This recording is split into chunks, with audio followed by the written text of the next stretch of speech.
A week after we took down the giant ranger, our hearts were still hammering with leftover adrenaline, like we'd leveled up in some cosmic video game. We thought we were untouchable, still swapping triumph memes and jokes, until Brandon and Rachel shattered our mood with one message in the group chat. Brandon sent this grainy, off-kilter photo that instantly twisted my gut. A monstrous, decaying cartoon rabbit slumped against the warehouse wall, its fur matted and patchy, black sludge weeping from the hollow pits where its eyes should have been. The caption was chilling in its simplicity. Found the haunted mascot. It blinked at us.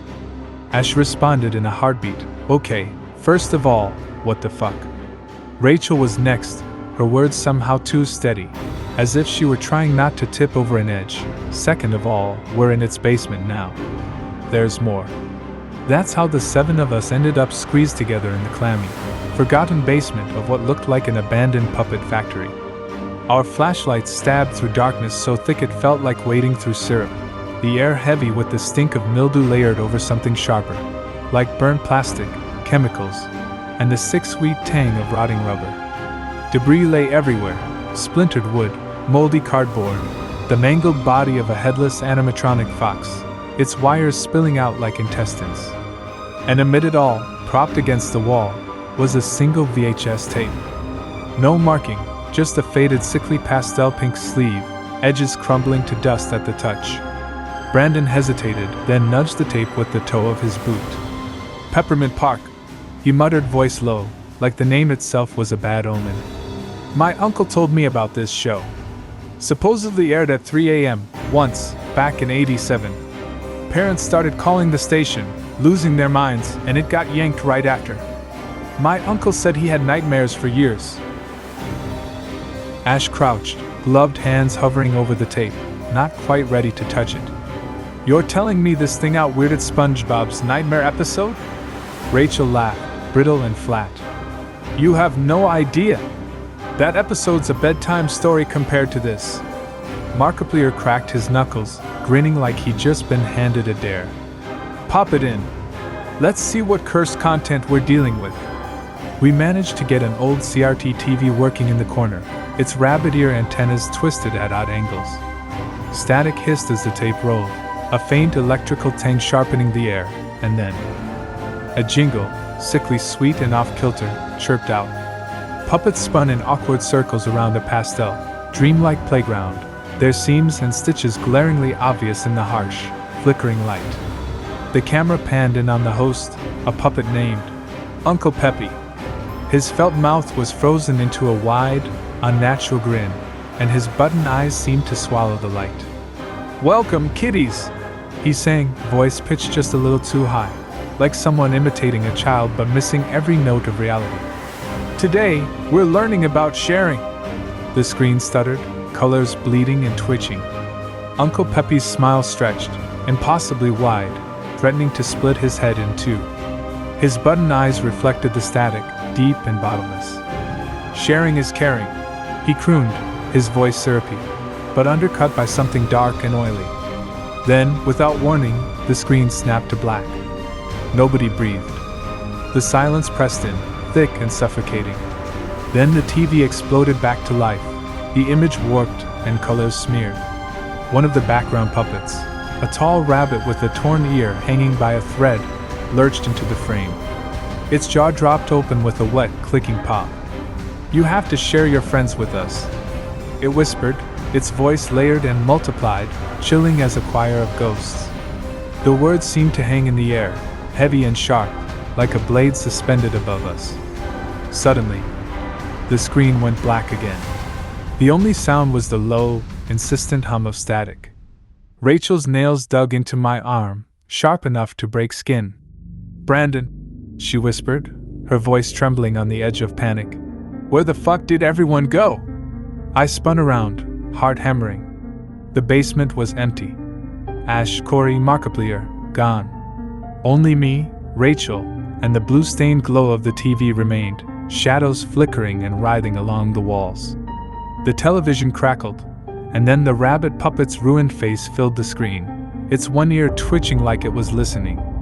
Sharing is caring, it intoned, voice distorted and wrong, echoing with static.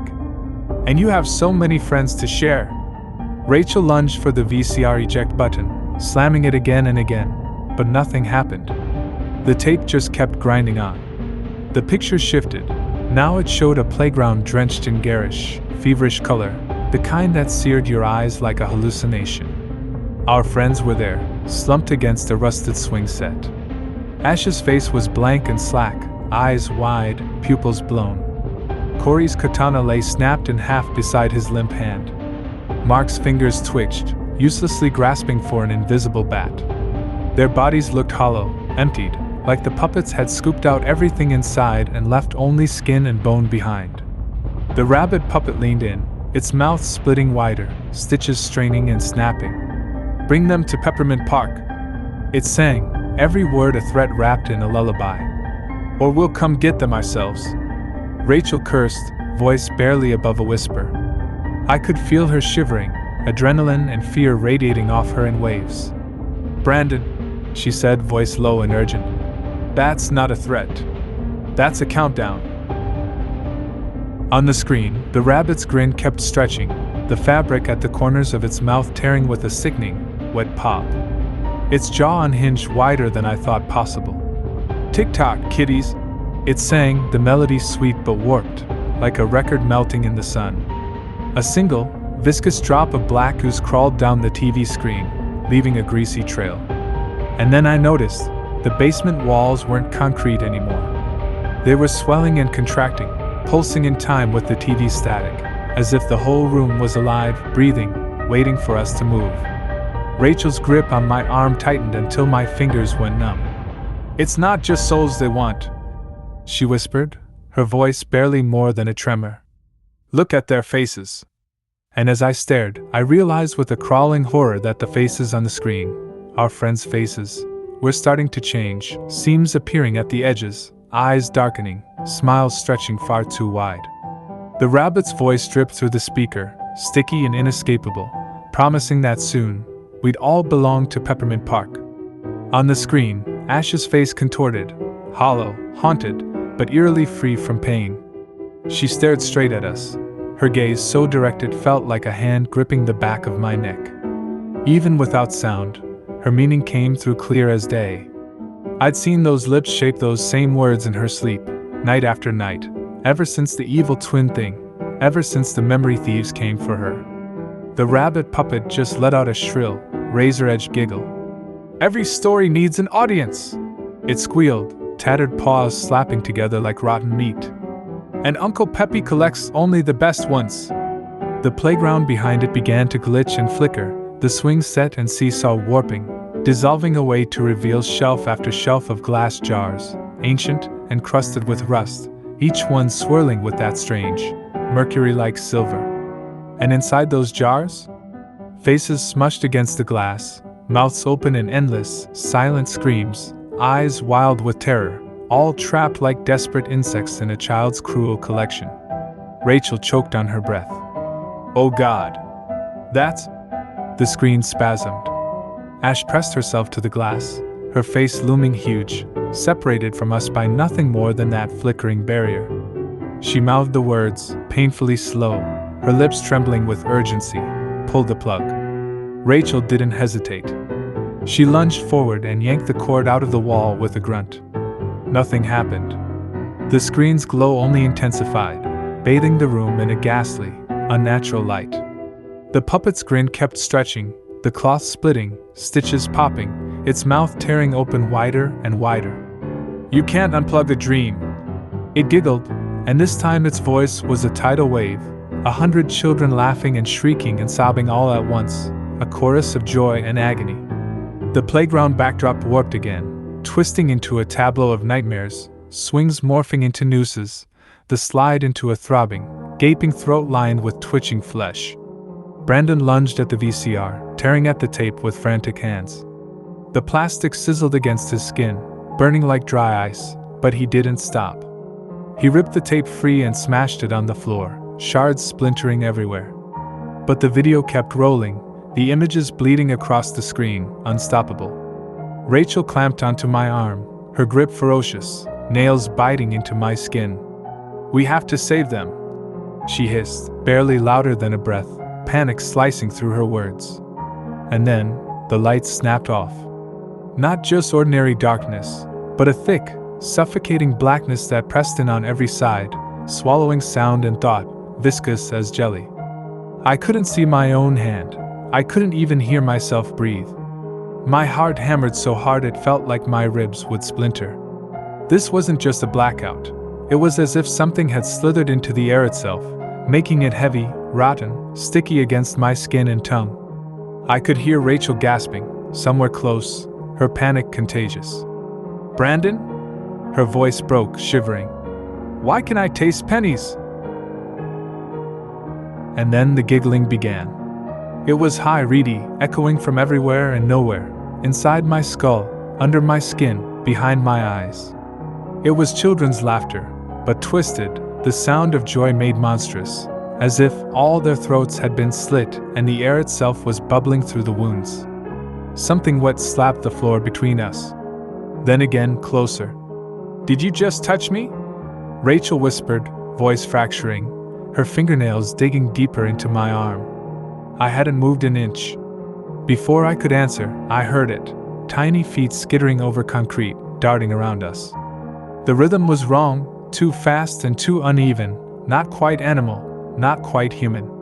It was like a sack of marbles being hurled around a stone room, scattering in every direction, pinging off invisible walls.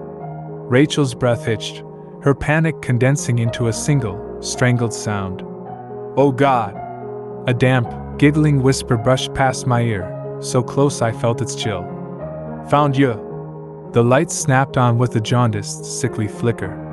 But we weren't in the basement anymore. The walls had become a hallway, impossibly long, lined with faded pastel wallpaper peeling away like old skin.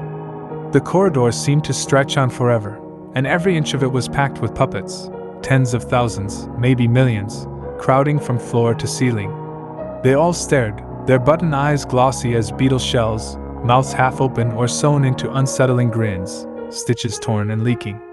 Some were missing limbs, black ooze drooling from the wounds. Others jerked and twitched, as if something inside them was yanking at invisible strings. Rachel made a noise I'll never forget, a ragged, desperate gasp, like someone drowning on dry land. The nearest puppet, a bear with half its face sloughed away, tilted its head as its jaw unhinged with a nauseating wet pop. "SHHHHHH." It rasped, and beneath the voice you could hear the echo of thousands of lost children, a graveyard choir. "Uncle Peppy hates loud noises." The doorway we'd come through. Gone, replaced by more puppets, packed so tightly their limbs tangled together, forming a wall of fur, felt, and splintered porcelain. Their heads swayed in unison, a field of scarecrows in a windless grave. One rabbit, its ear gnawed to a ragged stump, reached out with a paw bristling with too many fingers. "Stay for the show," it whispered, and the words oozed into my mind, sticky, cloying, thick with rot and sugar. Brandon staggered back, his heel crunching on something brittle. When he looked down, Ash's face stared up at him from the floor, her skin stretched impossibly thin over the glass of a jar. Her eyes bulged, frantic, and her lips moved, "Run." The whole corridor trembled, a groaning shudder that rippled through the puppets like wind through diseased wheat. Every puppet snapped its gaze to the far end, where a single spotlight flickered to life above a stage. And there, emerging from the darkness, came Uncle Peppy, his felt body grotesquely swollen, seams split wide to reveal something writhing and hungry beneath. His grin cleaved his face nearly in half as he flung his arms open. "Welcome to the Forever Show!" he roared, his voice booming, twisted with static, warped and echoing like a broken carnival loudspeaker. Rachel didn't hesitate.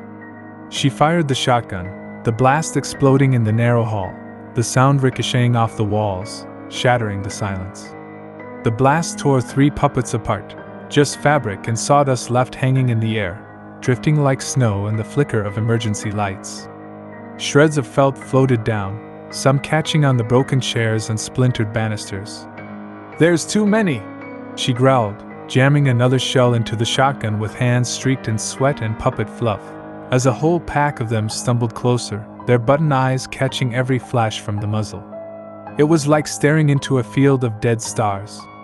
I grabbed her waist, not exactly a swoon-worthy moment, considering the circumstances, and she jabbed me hard in the ribs for it, her elbow sharp as a crowbar. "Seriously? Now's not the time to get handsy," she snapped, sweat cutting a line down her face and smearing grime across her jaw. "I'm not. I'm throwing you through the hole," I shot back, nodding at the gash in the ceiling, rusty pipes dangling down like guts, insulation fluttering loose in the draft. Her eyes darted up, calculating, then back at me, and suddenly she was grinning like a maniac, teeth bared, wild and fearless in the chaos. "Do it," she said, shoving the Mario killer into my chest with a force that rattled my bones. I grabbed it, spun her low, and heaved her up with whatever strength I still had left in my battered arms. She flew, twisting midair to blast two puppets reaching for her, their heads bursting in little puffs of stuffing that rained down in slow motion. For a heartbeat, she seemed suspended there, backlit by flashing red lights, before disappearing. Then she was gone, swallowed by the ceiling and the darkness above. For a moment, everything went quiet, just the distant crackle of flames and the soft thunk of falling debris.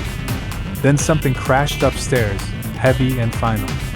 Puppets started falling all around me, twitching and jerking on the floor, their movements frantic and desperate, like fish gasping on dry land. Uncle Pepe's grin finally slipped, the stitches tightening to a grimace. "Bad children don't get cookies," he sang, his voice glitchy, full of static, the words skipping like a broken record. The rest of the puppets rushed me, tiny hands clawing at my feet, their whispers building into a hiss that rattled in my skull, each word echoing with a feverish urgency. No time to think. I swung the Mario killer like a Louisville slugger, smashing a path through a forest of felt limbs and hollow, stitched faces, each hit sending stuffing and button eyes flying. Toward the stage, Ash's jar throbbed with that gross, pulsing light, casting green shadows that rippled across the warped floorboards. One puppet in a checkered vest came at my face. I blew its head off, so close the kickback nearly wrecked my shoulder and sent sparks dancing up my arm. Behind me, the corridor warped and shimmered. The walls were breathing, pulling in and out like some giant throat swallowing the world. The air stank of peppermint, so thick I gagged, the sweetness turning sour in my mouth. Then Rachel's voice, echoing from somewhere above, sharp and urgent. "Brandon, catch!" I glanced up as she dropped through the hole, fire axe in both hands, her silhouette framed by flickering lights. I caught her wrist just before she hit the ground, swinging her legs straight into a knot of puppets. They popped open like rotten fruit, spraying sawdust and bits of wire. She hit the floor in a crouch, gasping, and snatched the shotgun back from my hands. "Found the janitor's closet," she wheezed, hefting the axe with a grim smile. "Also, the building's coming down."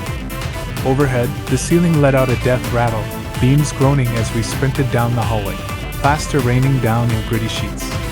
Something dragged behind us, not quite footsteps, not claws, but the wet drag of fabric over concrete, like a parade of broken toys.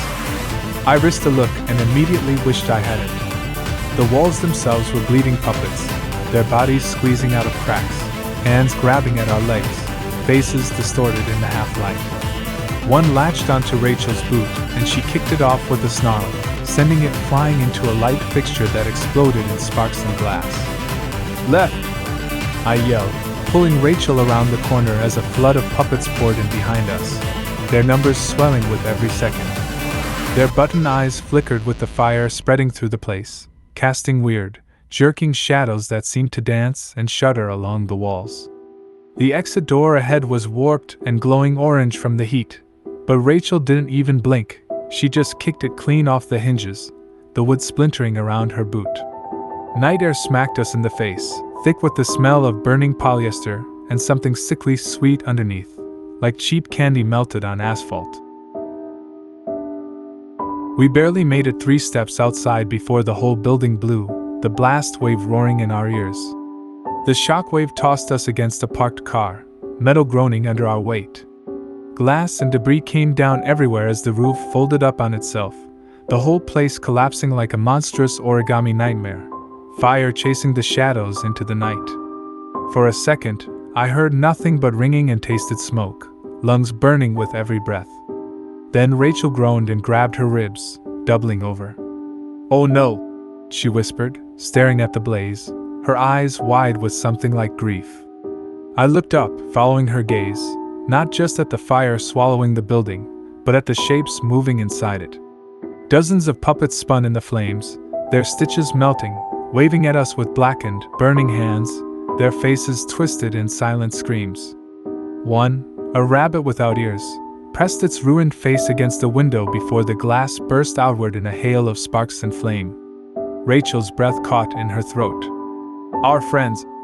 "Don't worry," I said, pulling her to her feet as sirens wailed somewhere far off, distant but growing. My voice barely sounded like mine, rough and hollow. "The puppets probably took them to another show." The words hung in the air between us, heavy and uncertain, as the burning building lit up the night, and the shadows inside danced on, refusing to die.